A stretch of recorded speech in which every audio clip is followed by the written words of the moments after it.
पहुंचे हैं, जबकि इस इलाके पर किसी की नज़र नहीं रहती है। तो क्या इस बार विधानसभा चुनाव में आप पूरी तरह मूड में उतर चुके हैं कि इस बार बदलाव ला देना है? पत्रकार महोदय, मैं आपको बता देना चाहता कि बदलाव कब आएगा। आज तक आप लोगों ने मूड को नहीं भांपा, तो अब कब भांपिएगा। आम आवाम को बता दीजिए कि किसी गलत फहमी में न रहे। आपके सामने में है, लौटवा ही नहीं, इस खजौली विधानसभा के कई दुर्लभ गांव है जिसमें आज तक कोई नहीं गया। ब्रजकिशोर यादव वहां तक अपना पैगाम लेके गया है। मैं कल जयनगर के सदर इलाके में गया था, जहां तक आज कोई भी नेता नहीं, आज तक आज़ादी के बाद नहीं गया था। मैं उस इलाके में गया था। इस प्रखंड में खौना पंचायत में वो पासवान के टोले हैं, मैं वहां गया था।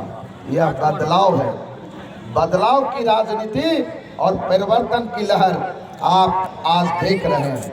निश्चित तौर पर उपेक्षितों के लिए लड़ने का हम काम करेंगे। आपने अभी अपने चुनावी भाषण में कहा कि मढ़िया में भी आप लीड करेंगे, नहीं तो राजनीति से संन्यास ले लेंगे। जी, क्या आप बाकी के जो दो आपके प्रतिद्वंदी हैं उनके घर में आप उनको ये चैलेंज कर रहे हैं? अरे सर, आप जाके वस्तु स्थिति तो पता कर लीजिए। किसी का जमानत बचने वाला है क्या? आप पता तो कर लीजिए। जिस जांच की मैं बात कर रहा हूँ, आज जो मरिया की घटना है, पवन यादव की हत्या, जांच का विषय है, परिणाम भुगतना पड़ेगा।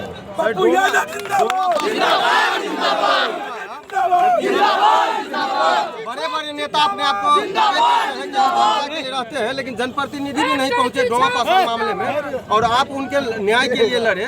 तो उपेक्षित डोमा पासवान के लिए लड़ाई के लिए तो क्या चुनाव इस बार लोग आपका समर्थन भीड़ में तो आ रहा है, वोट में भी ये तब्दील हो पाएगा? क्योंकि आप तो हमेशा उनके साथ रहे हैं। जनता मालिक है, हमने उन पर छोड़ दिया है। हम एक आम कार्यकर्ता की तरह, मैं तो कोई वर्तमान और पूर्व विधायक था नहीं।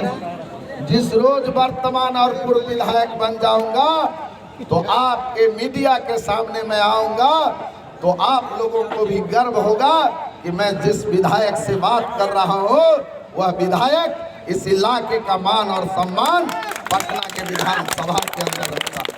आज जो वर्तमान स्थिति है, डोमा पासवान की तरह पूरे परिवार को लेके मैं गया था। उनको 4 बच्चियां हैं।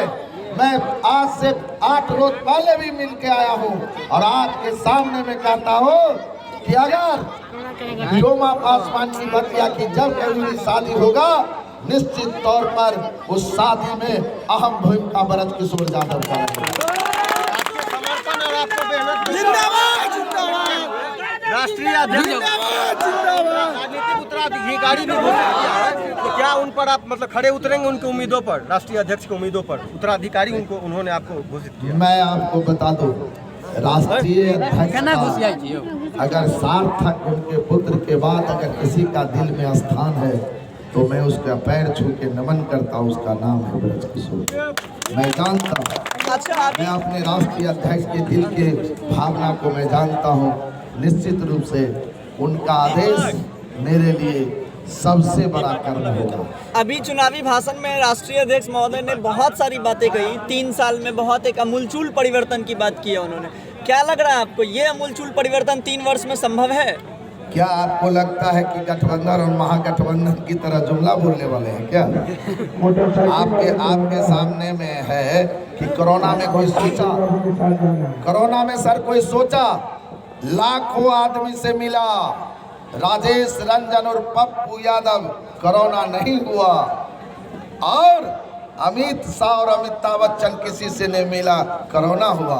आपके सामने में आम आवाम का आशीर्वाद है, और जिसके सर पर आम आवाम का आशीर्वाद हो उसे कोई कुछ नहीं कर सकता।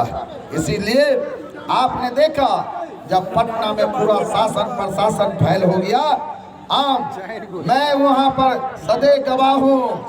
जिनके पास अरबों की संपत्ति थी, एक कह रहे थे कि पप्पू जी थोड़ा सा दूध दे दीजिए, 2 दिन से मेरा बच्चा भूखा हुआ है। और जिस समय में पटना में जल जमाव हुआ था, मैं साथ था सर।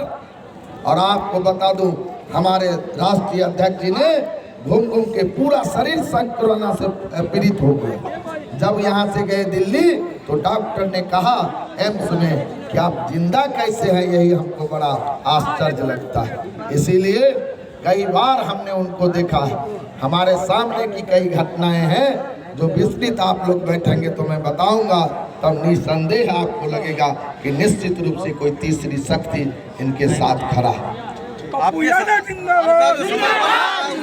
यकीन है कि लोग साथ दे देंगे, लोग साथ देंगे, इनका पूरा यकीन है, इसीलिए आप के साथ पूरा हुजूम विधानसभा में। आज इस लोटवा पर कई लोगों का कार्यक्रम हुआ होगा। यह जो जन सैलाब देख रहे हैं सर, आगे 10 बजे का कार्यक्रम है। 2 बजे अगर कार्यक्रम होता तो लोटवा पूरा जाम हो जाता, लोटवा। और अभी भी कोई भी आप पूरे बिहार में देख लीजिए, इतना समय में इतना भीड़ अगर कहीं हो तो आप हमको जो कहें आपके सामने में है। यह जन सैलाब है, ये बाहर का भीड़ नहीं है।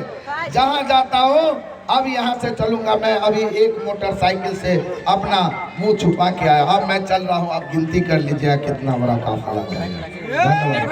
सभा के जनता को विधायक ने ठगने का काम किया है, क्या आपके तरफ से यहाँ की जनता उम्मीद कर सकती है कि उसके साथ ऐसा नहीं होगा? बंद कराना कैसे बंद करवा देगा? बोला जाए। बोले सर कि खजौली विधानसभा के जनता को अभी तक दोनों विधायक ने ठगने का काम किया है, वोट लेके कभी नजर नहीं आते हैं। क्या यहाँ की जनता आपसे उम्मीद कर सकती है कि ऐसा उसके साथ नहीं होगा? आपसे ऑन रिकॉर्ड कीजिए पत्रकार महोदय, मैं जो बोल रहा हूँ उसको ऑन रिकॉर्ड कीजिए। खौना में धामों में आज से 10 रोज पहले जो धर्मेंद्र मंडल का मृत्यु हुआ, उसका मूल कारण था बासोपट्टी प्रखंड में एम्बुलेंस नहीं होना। नोट कीजिए, चुनाव जीतने के बाद 24 घंटा के अंदर अगर एम्बुलेंस चालू ना हो तो कहिएगा ब्रजकिशोर यादव बोला था। और ठीक जिस रोज से चुनाव जो अभी का मैं आपको बता दो कि मैं चुनाव जिस रोज जीतूंगा उसके 12 दिन के बाद जिस तरह से खजौली विधानसभा के विधायक का आवास का पता नहीं है, नोट कीजिए ऑन रिकॉर्ड, आज मैं चुनाव जीतूंगा और 12 दिन के बाद आम आवाम के लिए दलान चालू करूंगा, जिसका नाम होगा सेवा आश्रम। और ब्रजकिशोर यादव पटना में भी सेवा आश्रम